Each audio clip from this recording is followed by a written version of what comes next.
ಮೊದಲಾಗಿ ನಮ್ಮ MR ಮುರಳಿಯನ್ happy birthday ತಿಳ್ಸೋಕ್ಕೆ ನಮ್ಮ ಆನಂದ್ ರೆಡ್ಡಿ ಅಣ್ಣ ಅವರ ಬಲಗದಿಂದ ನಾವೆಲ್ಲ ಬಂದಿದ್ದೀವಿ. ಅವರು ಅದೇ ಥರ ಬರೆಸ್ತಾರು. ನಮ್ಮ MR ಮುರಳಿಯನ್ಗೆ ಹ್ಯಾಪಿ ಬರ್ತ್ಡೇ ಹೇಳಕ್ಕೆ ಬಂದಿದ್ದು ನಮ್ಗೆ ತುಂಬ ಸಂತೋಷ. ನಮ್ಮ ಆನಂದ್ ರೆಡ್ಡಿ ಅನ್ನೋ ಮುಂದಕ್ಕೂ ನಮಗೆ ಜೊತೆಲಿ ಇಟ್ಕೊಂಡು ಹೋಗ್ತಾರೆ ಅಂತ ತುಂಬ ನಂಬಿಕೆ ಇದೆ. ಅದೇ ಥರ ನಮ್ಮ MR ಮುರಳಿಯಣ್ಣ ಅದೇ ಥರ ನಮಗೆ ಆನಂದ್ ರೆಡ್ಡಿ ಅನ್ನೋರಿಗೆ ಸಾಥ್ ಕೊಡ್ತಾರೆ. ಅವ್ರಿಗೂ ಇವ್ರು ಸಾಥ್ ಕೊಡ್ತಾರೆ, ಅವ್ರಿಗೆ ಇವ್ರು ಕೊಡ್ತಾರೆ. ಒಳ್ಳೇದಾಗಲಿ ಜನ್ಮದಿನ ಅವ್ರಿಗೆ, ಒಳ್ಳೇದಾಗಲಿ. MR ಮುರಳಿಯಣ್ಣಕ್ಕೂ ನಮ್ಮ ಆನಂದ್ ರೆಡ್ಡಿ ಅವ್ರಿಗೂ ನಮ್ಮ ಭರತ್ ಸರ್ ಅವ್ರಿಗೂ ಒಳ್ಳೇದಾಗಲಿ ಅಂತ ದೇವ್ರ ಹತ್ರ ಪ್ರಾರ್ಥನೆ ಮಾಡೋಣ. ಎಲ್ಲರಿಗೂ ತುಂಬ ಥ್ಯಾಂಕ್ಸ್ ಬಂದಿರೋರಿಗೆಲ್ಲ. ಮುಂದಿನ ದಿನಗಳಲ್ಲಿ ಮಾತಾಡೋ ನಾವು ಇವತ್ತು ನಮ್ಮ ಮುರಳಣ್ಣರವರ ಹುಟ್ಟುಹಬ್ಬವನ್ನು ಆಚರಿಸಲು ನಮ್ಮ ನೆಚ್ಚಿನ ನಾಯಕರಾದಂಥ ಆನಂದ್ ರೆಡ್ಡಿ ಅಣ್ಣನವರ ನಾಯಕತ್ವದಲ್ಲಿ ಆಚರಿಸಲು ಇಲ್ಲಿಗೆ ಬಂದಿದ್ದೇವೆ.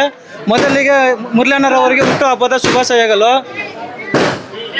ಅದೇ ರೀತಿ ಮಹಾಭಾರತದಲ್ಲಿ ಅರ್ಜುನನಿಗೆ ಸಾರಥಿಯಾಗಿ ಕೃಷ್ಣನ್ ಹೆಂಗಿರ್ತಾರೋ, ನಮ್ಮ ಅಣ್ಣನಿಗೆ ರಾಜಕೀಯದಲ್ಲಿ ಮುರಳಣ್ಣನವರು ಅದೇ ರಥಸಾರಥಿಯಾಗಿ ರಾಜಕೀಯವಾಗಿ ಮುಂದೆ ಬರಲು ಅನುಕೂಲ ಮಾಡಬೇಕಾಗಿ ಮುರಳಣ್ಣವರಲ್ಲಿ ವಿನಂತಿಸಿಕೊಳ್ಳುತ್ತೇನೆ. ರಾಜಕೀಯವಾಗಿ ಉನ್ನತ ಮಟ್ಟಕ್ಕೆ ಹೋಗಬೇಕು. ಇನ್ನೊಂದು ನಮ್ಮ ಆನಂದ್ ರೆಡ್ಡಿ ಅಣ್ಣರವರಿಗೆ ರಥಸಾರಥಿಯಾಗಿ ಪ್ರತಿಯೊಂದು ಎಲೆಕ್ಷನ್ನು ಆಗಲಿ, ಯಾವುದೇ ಒಂದು ಚುನಾವಣೆ ಆಗಲಿ, ಪ್ರತಿಯೊಂದರಲ್ಲೂ ನಮ್ಮ ಅಣ್ಣನವರಿಗೆ ಇದೇ ರೀತಿ ಬೆಂಬಲವನ್ನು ಕೊಡಬೇಕೆಂದು ಈ ಒಂದೆರಡು ಮಾತಾಡಲು ಅವಕಾಶ ಕೊಟ್ಟಿರುವ ನಿಮಗೆ ಎಲ್ಲರಿಗೂ ವಂದನೆಗಳು. ಈ ದಿವಸ MR ಮುರಳಣ್ಣನವರ ಹುಟ್ಟುಹಬ್ಬದ ಶುಭಾಶಯ ಕೋರಕ್ಕೆ ನಮ್ಮ ಆನಂದ್ ರೆಡ್ಡಿ ಅವರ ಮುಖಾಂತರ ನಮ್ಮ ಸಿರಿಗೆಲ್ಲ ಎಲ್ಲ ಗ್ರಾಮಸ್ಥರು ಬಂದಿದ್ದೀವಿ. ಇಲ್ಲಿ ಮುರಳಿ ಅವರಿಗೆ ದೇವರು ಒಳ್ಳೇದು ಮಾಡಲಿ ಅಂತ ನಮ್ಮೆಲ್ಲರ ಗ್ರಾಮಸ್ಥರ ಪರವಾಗಿ ಅವರಿಗೆ ಅಭಿನಂದನೆ ಸಲ್ಲಿಸ್ತಾ ಇದ್ದೀವಿ.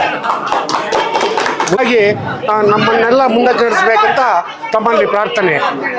ನಮಸ್ಕಾರ. ಇವತ್ತು ಇಲ್ಲಿ ಬಂದಿದ್ದ ವಿಷಯ ಏನಂದರೆ, ನಮ್ಮ MR ಮುರಳಿಯನ್ ಅವ್ರದ್ದು ಬರ್ತ್ಡೇ ಇತ್ತು. ಬೆಳಗ್ಗೆನ ಬರೋಣ ಅಂದರೆ ಎಲ್ಲರೂ ಒಟ್ಟಿಗೆ ಸೇರಿಕೊಂಡು ಸಾಯಂಕಾಲ ಹೋದರೆ ಎಲ್ಲ ಜನ ಸೇರುತ್ತಾರೆ. ಅದಕ್ಕೋಸ್ಕರ ನಮ್ಮ ಮುರಳಿಯನ್ ಅವ್ರಿಗೆ 100 ವರ್ಷ ದೇವರು ಹಿಂಗೆ ಇರಲಿ. ನಮ್ಮ ಆನಂದ್ ರೆಡ್ಡಿ ಅನ್ನೋರು ಇದ್ದಾರೆ, ಒಂದು ಶಕ್ತಿ, ಈ ಜೋಡೆದ್ದುಗಳಂತಾರಲ್ಲ ತಾಲೂಕಲ್ಲಿ ಆ ಥರ ಇದ್ದಾರೆ ಇವರು. ಹಂಗೆ ಬರಬೇಕು. ಆ ದೇವರಲ್ಲಿ ಕೊನೆಗಳು ಪ್ರಾರ್ಥನೆಯನ್ನ ಮಾಡ್ತೀನಿ. ಜೋಡೆದ್ದುಗಳು ಇವರು.